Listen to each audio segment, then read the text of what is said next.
अरे भाई कोनो सीरियस बात करम। भोजपुरी में म्यूजिक के नाम पर कंटेंट के पोस्टमार्टम चल रहा बा। अब देखी नया गाना उत्तर प्रदेश बाय सौरभ सिंह एंड शिल्पी राज। गाना सुनते ही लागल ई तो कल्चर के राख पे डीजे बाज रहा बा। भाई लिरिक सुनिए, ईपी वाली जुल्फा उड़ा के चली दिलवा लेके भाग गई। अरे बाप रे, ये गाना हो कि छोटा पॉकेट बड़ा बम जैसे टिकटॉक रिजेक्ट लोग मिलके बनैले हो। पहले का होते रहे भोजपुरी गाना में भावना रहत रहे, कहानी रहत रहे।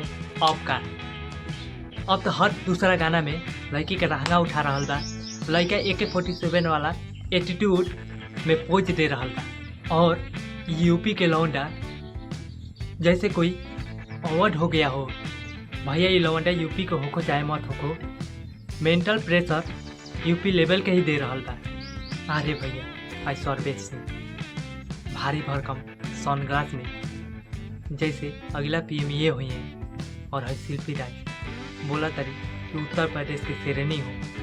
अरे मैडम शेरनी कौन, इंस्टाग्राम रील वाली नाचत क्वीन ज़्यादा लगा तारू। गाना में हर दूसरा वर्ड स्टाइल, एटीट्यूड, जान, फेयर, लैला, यूपी ब्रांड। भैया गाना बा कि भोजपुरी टिंडर प्रोफाइल, ये भोजपुरी है भैया, जहाँ भिखारी ठाकुर, तुलसीदास, भरत शर्मा जैसन लोगन के पहचान बा। वहाँ आजकल के गाना में कैरेक्टर कम आ कपड़ा ज़्यादा उड़ रहा बा। बैक डांसर 4 गो लवंडा हर लाइन पर डांस कर रहे, जैसे शूटिंग ना ऑडिशन फॉर द नागिनेट चल रहा बा। ये गाना वायरल जरूर हुई, काहे से कि आजकल के ज़माना बेशर्मी ट्रेंडिंग बा।